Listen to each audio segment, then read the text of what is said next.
Something strange is happening to relationships. People are lonelier than ever, dating apps are overflowing, and yet men and women seem to genuinely dislike each other more with every passing year.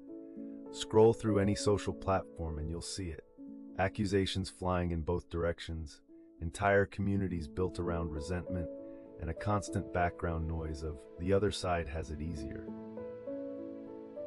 But here's the thing nobody wants to admit. This isn't really about men versus women. The so-called gender war is a symptom of something much bigger, much older, and much more human. And once you see what's actually driving it, you can't unsee it. For most of human history, gender roles were rigid because survival demanded it. Men did one set of tasks, women did another. Nobody questioned it because life was simply too hard to experiment. You didn't sit around debating identity when the harvest was failing or winter was coming. The roles existed because they worked, not because they were fair, not because they were beautiful, but because they kept people alive. For thousands of years, this was the unspoken script everyone followed. And then in the last 70 years, everything changed. Technology, birth control, mass education, and the modern workforce dismantled the old structure almost overnight. But the psychology behind those roles, that didn't disappear. It's still sitting inside us, whispering instructions for a world that no longer exists. Here's what most people miss. The gender war didn't start in the bedroom or on dating apps. It started in the economy. Somewhere around the 1970s, wages stopped keeping up with the cost of living. Housing, education, healthcare, all of it exploded in price while paychecks barely moved. The traditional one-income household quietly died. Both men and women were pushed into the workforce, not always out of ambition, but out of necessity. And this created a brand new kind of tension.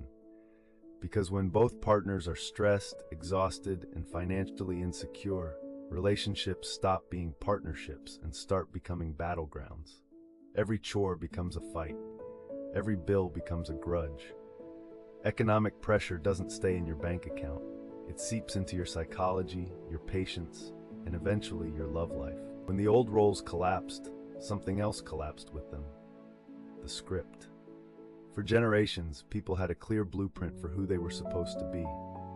A man was supposed to act this way. A woman was supposed to act that way. You didn't have to figure it out from scratch. But today, that blueprint is gone. Men are told to be softer, more emotionally available, but also strong, ambitious, and decisive. Women are told to be stronger, more independent, more career-driven, but also nurturing, feminine, and warm. Everyone is being told to be everything at once. And psychologically, humans hate identity ambiguity. We need to know who we are. When that knowing disappears, anxiety fills the gap, and that anxiety gets projected onto the person standing across from us. Now, layer the internet on top of all of this. Before the internet, you only saw the behavior of people in your immediate community, your family, your neighbors, your coworkers. Your view of the opposite gender was shaped by real, three-dimensional humans. But today, you see the worst examples of the opposite gender every single day on a loop in your pocket. A few viral clips of bad behavior become proof of how all men act, or how all women act. Algorithms don't reward nuance. They reward outrage. The angrier you get, the longer you watch. The longer you watch, the more money the platform makes. The internet didn't create the gender war. It just poured gasoline on insecurities that were already smoldering underneath. And then there's the expectation problem. Modern people are raised on movies, music videos, social media, and curated highlight reels of relationships that never actually existed. We grow up absorbing this idealized version of love where chemistry is instant, communication is effortless, and conflict resolves in a single conversation. But the real world isn't a movie. The real world is shaped by stress, debt, loneliness, fatigue, and uncertainty. So a psychological split opens up.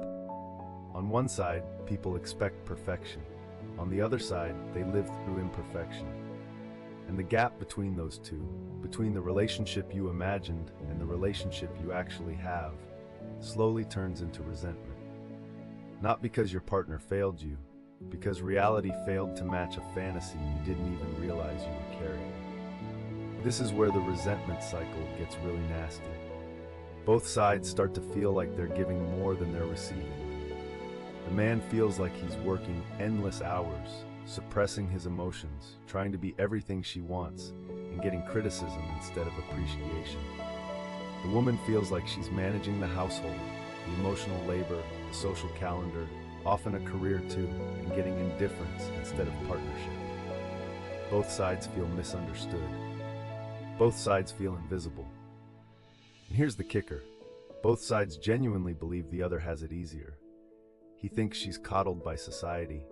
She thinks he's privileged by default. And neither of them realizes that the other person is drowning in their own version of the same exhaustion. And this is exactly what the algorithms feed on. Every time you feel that quiet ache of resentment, the internet has a perfectly tailored video waiting to confirm it. He watches a clip that says women are the problem. She watches a clip that says men are the problem. The content isn't designed to help anyone. It's designed to validate. And validation feels good in the short term, like scratching an itch. But in the long term, it builds a wall between you and the very person you're supposed to be teaming up with. The man stops seeing his partner. He sees a category. The woman stops seeing her partner. She sees a stereotype. And once you stop seeing the human in front of you, real connection becomes almost impossible. There's also a deeper, almost spiritual layer to all of this. Humans are wired for tribe. For thousands of years, we lived in tight communities where everyone knew their role, their place, and their people. Today, most of us live in cities surrounded by strangers, working jobs we don't love, scrolling through screens instead of sitting around fires. The loneliness epidemic is real, and it's quietly destroying relationships from the inside. Because when you have no community, you ask one person, your partner, to be your best friend, your therapist, your business partner, your lover, your family, and your entire emotional support system. No human being can carry that weight. So the relationship buckles, and instead of blaming the loneliness, we blame each other. Now consider what happens when you add dating apps to this already volatile mix. Suddenly, partner selection becomes a marketplace. People are filtered, swiped, ranked, and discarded in seconds. Men feel invisible. Women feel objectified. Both feel like commodities. The psychological effect is brutal. When you're constantly evaluated and constantly evaluating, you stop seeing relationships as something you build and start seeing them as something you shop for. And shopping doesn't create loyalty. It creates restlessness. There's always a better option one swipe away, or at least the illusion of one. That illusion poisons commitment, because the moment things get hard, your brain whispers, maybe the next one will be easier. And the cycle of disappointment continues, with both genders blaming the other for a system neither of them designed. Underneath all of this, the economics, the identity confusion, the internet, the apps, is something even more fundamental. Fear. Men are afraid of being unwanted, replaceable, invisible. Women are afraid of being unsafe, used, undervalued. These fears are ancient. They predate our current culture by tens of thousands of years. But our modern world has supercharged them. Every viral story of betrayal, every horror story of dating gone wrong, every cautionary tale from a friend gets archived in our psychology as evidence. So we walk into relationships already braced for disappointment, already half expecting to be hurt. And when you enter something with your guard fully raised, you don't experience the relationship. You experience your own defense system. And that, more than anything, is what kills modern intimacy before it even has a chance to start. Here's something that almost nobody talks about. The gender war is also a grief response. People are grieving a world they were promised but never received. Men were told that if they worked hard, played by the rules, and provided, they'd be respected and loved. Many feel that contract was broken. Women were told that if they pursued careers, asserted themselves, and embraced independence, they'd feel fulfilled and free. Many feel that contract was broken too. So both sides are mourning expectations, mourning identities, mourning a future they thought they were building. And grief, when it isn't named, comes out as anger.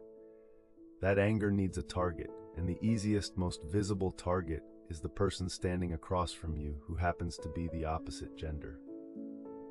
But here's the truth that almost nobody on the internet wants to say out loud, because it doesn't get clicks, and it doesn't get rage. Men and women aren't actually enemies. They never have been. The friction we're seeing isn't the result of one gender becoming worse. It's the result of an entire civilization changing faster than human psychology can adapt to. We're running ancient software on brand new hardware. Our instincts were built for tribes of 150 people, not algorithms reaching billions. Our emotional templates were built for stable roles, not constant reinvention. Our nervous systems were built for the rhythm of seasons, not the rhythm of notifications. The fight isn't between men and women. The fight is between humans and the speed of the world we accidentally built. So what do you actually do with all of this? You start by recognizing that the person across from you isn't your enemy. They're your fellow survivor of a strange, fast, lonely era. The next time you feel that flash of resentment, the urge to generalize, that pull to blame the opposite gender for everything wrong in your life, pause. Ask yourself if you're really angry at them, or if you're angry at the economic pressure, the cultural confusion, the loneliness, and the unmet expectations they happen to be standing in front of. Real intimacy doesn't come from finding the perfect partner. It comes from two imperfect people deciding to face the chaos of modern life together, instead of turning that chaos on each other. So here's the final thought to sit with. The gender war didn't come from men versus women. It came from rapid social change, economic pressure, identity confusion, and digital amplification, all colliding at the same moment in history. People aren't really fighting each other. They're fighting the feeling that the world changed faster than they could adapt. And the way out isn't more outrage, more blame, or more tribalism. It's more honesty, more patience, and more grace. Both for yourself and for the person on the other side. Because the truth is, you're both running the same race, exhausted, confused, and hoping someone will finally see you as a human instead of an enemy. If this made you think, share it with someone who needs to hear it. Maybe even the person standing across from you.